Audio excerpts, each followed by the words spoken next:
Maghahain ng motion for reconsideration ang Presidential Commission on Good Government o PCGG.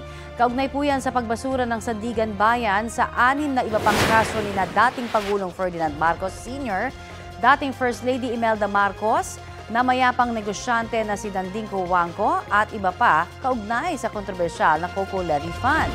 Magpupulong daw ang PCGG at ang Office of the Solicitor General sa Lunes para sa susunod nilang hakbang.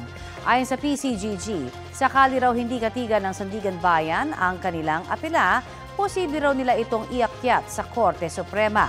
Tumanggi naman muna silang magbigay ng pahayag kaugnay sa mga merito ng kaso, alinsunod sa sub judice rule.